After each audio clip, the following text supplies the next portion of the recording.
that segues right into what we're talking about here when it, in June comes Pride Month. It represents the ultimate month-long holiday celebration for many of the world's largest brands and corporations. They're tripping over themselves to try to be friendly to homosexuality. Well, with Target stock in a free fall and Bud Light sales catering, some corporations may second-guess their typical unabashed enthusiasm for the LGBT indoctrination that they do of customers. As I said yesterday on the program, that sustained opposition may have us approaching a tipping point where brands think twice, while Christians and others not captured by the LGBT agenda take a stand and speak the truth in love. Now, here at the Family Research Council, we're commemorating June by standing for Celebrating Life Month. And I encourage you to join me in doing the same. This is the month that Roe v. Wade was overturned. Let's take the month back. It's Life Month. Well, joining me to discuss this and much more, Dr. Al Mohler, president of the Southern Baptist Theological Seminary. He's the author of many books, including Tell Me the Stories of Jesus, The Explosive Power of Jesus' Parables. Dr. Mohler, welcome back to Washington Watch. Always great to see you. Tony, always great to be with you. And wow, is there plenty to talk about? There is. If I weren't Baptist, I'd pop a top and we would talk about Bud Light. But we're gonna stop. We're gonna avoid the first one, and we're just gonna talk about Bud Light, and we're gonna talk about Target. We're gonna talk about these woke corporations and why this is a defining moment when we talk about morality in this country and who's defining that morality.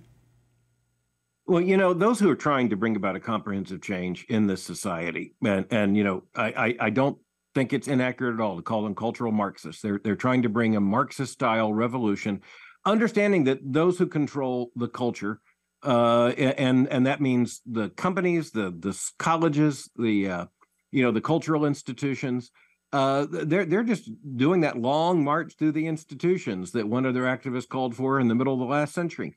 And yet you would think that at some point, some of these institutions, such as major American corporations, would at least count the cost because they're still trying to sell Americans stuff. And, Americans aren't buying some of the moral stuff, the revolutionary stuff they're selling. And so we've reached a really crucial moment. And I like the way you introduced this and in your previous segment, because when you look at Target, when you look at Bud Light, when you look at some of these companies, they have been doing what they thought was going to lead to cultural, approval. And all of a sudden they discovered that Americans aren't buying what they're selling. So let's talk about that for a moment, because you just made reference to this, and this is what I believe, that this is different than some of the things we've seen in the past. I do think we're at a tipping point, because I think it's to use a common phrase, a bridge too far. The transgenderism, it's one thing, they were able to push the whole well, let me just drop the initials. The lesbian, the homosexuals, the gays, that wasn't so much in your face, but this transgender thing, they're seeing their children and grandchildren transformed by this ideology, and it's frightening. And they're saying, wait a minute, something's not right here. And then when you have corporate America jumping on the bandwagon, pushing this, and it's in your face at every turn, I sense this, and I've been doing this for quite some time. This is a different moment. It is a different moment. And, I've been writing about these issues, trying to defend a Christian worldview and help Christians to understand these issues for, over a generation now, 4 decades. And, the argument's really changed. And it is interesting because you mentioned a tipping point and how it's changed. Back when the LGBTQ movement was beginning, when it was back called the gay rights movement, and they came up with this idea, they're going to tell people, you don't know what I really think. I have an orientation towards sexual attraction to someone of the same sex. You can't tell me I don't. Well, as Christians, we have a way of understanding that in the Christian worldview and understanding the effects of sin. And so, there are all kinds of sinful patterns. But the gay rights movement just gained an awful lot of traction by saying, you can't tell me what I really am thinking. You can't tell me how my heart's inclined. But, the transgender movement's trying to tell us, you can't tell me if that's a boy or a girl. And we're going, well, yes, I can. I absolutely can. When they hand that baby off after the delivery, they do not say this is potentially either a male or female. They say, congratulations, it's a boy, or congratulations, it's a girl.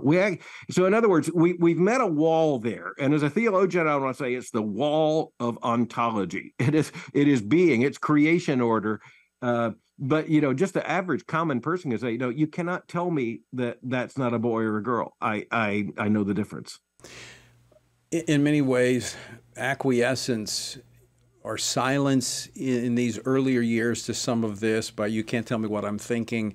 We've just been silent when there's morality, and it's not defined by us. God defines as believers, as followers of Christ, those who have a biblical worldview.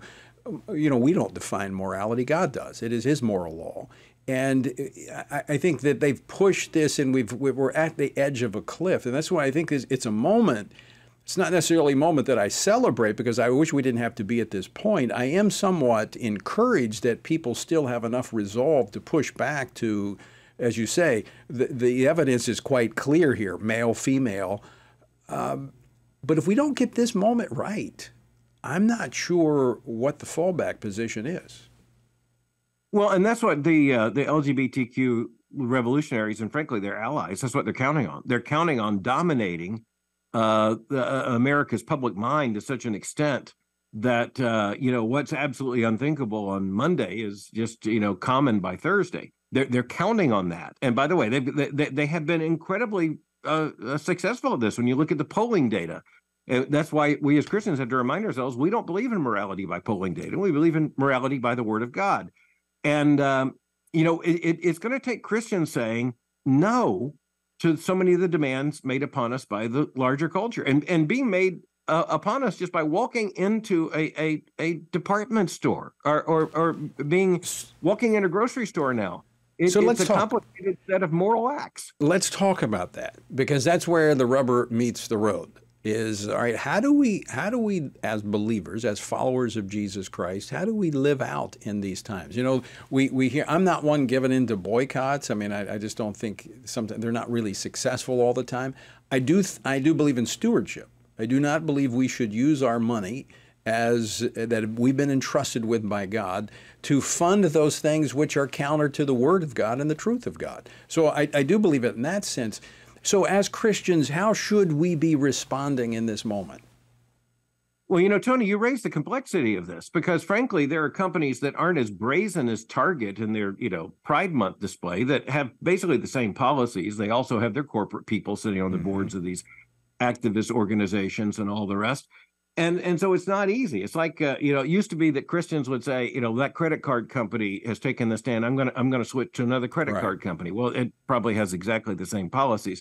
But we're talking about Target because Target put something right in the face of Americans and said, deal with this. And Americans said, okay, we're going to deal with it. American Christians understand that, look, Target's reporting, just as you indicated, Target is reporting a financial injury by the response of consumers. And I have to believe that means millions and millions of Christians who are simply saying, you put that right in our face, we're going to take our business elsewhere. We don't believe that after the fall, there's some pure place we can go, that at least is a major national corporation by and large, as you mentioned, boycotts they're very difficult in the complexity of today's economy.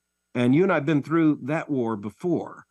But you're exactly right. We're stewards. And so at the very least, these companies that are so aggressive in pushing this agenda, I think there are lots of Christians who know, well, that's the last product I'm going to buy from them.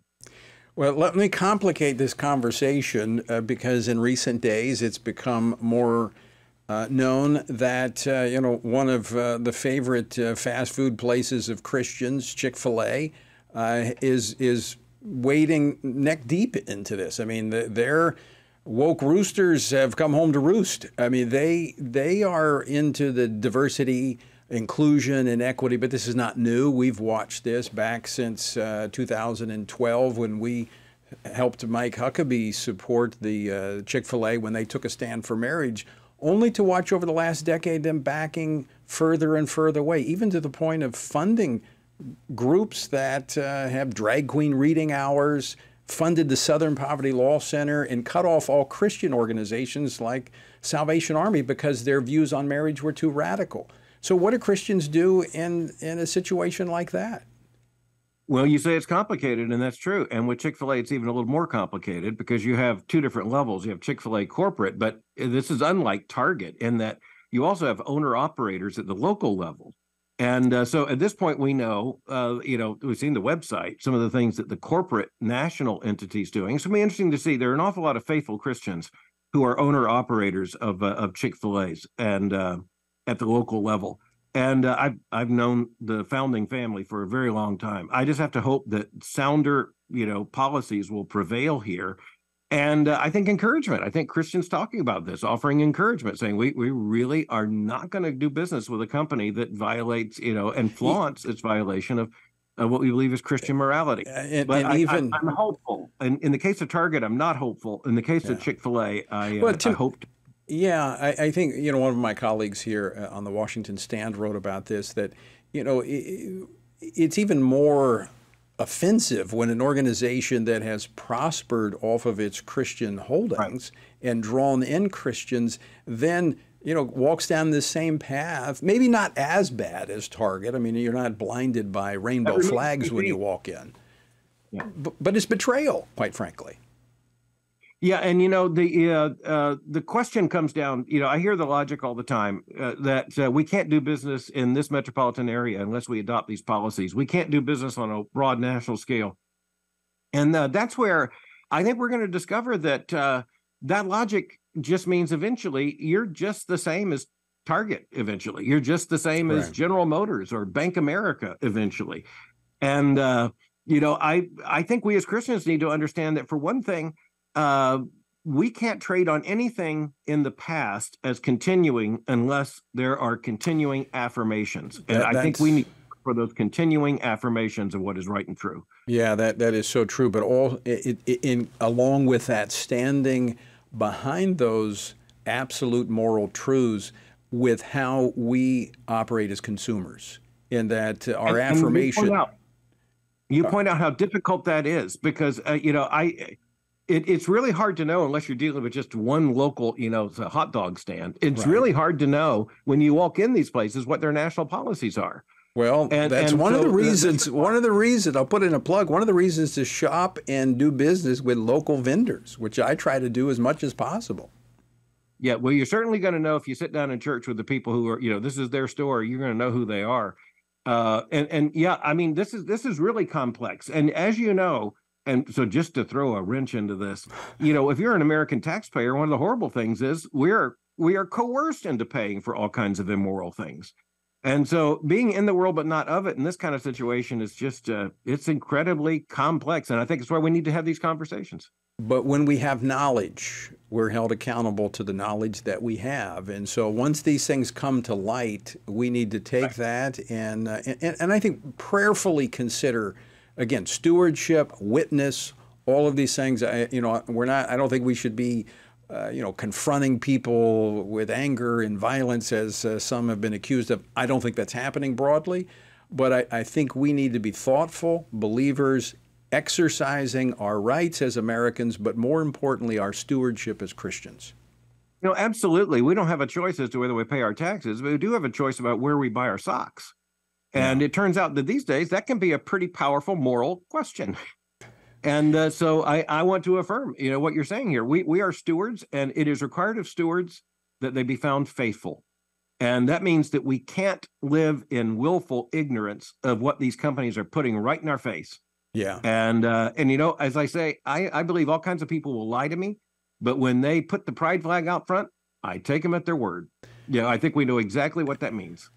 As we should. Dr. Al Mohler, always great to talk with you. Thanks so much for joining me this afternoon. Glad to be in the fight with you, Tony. Thank you.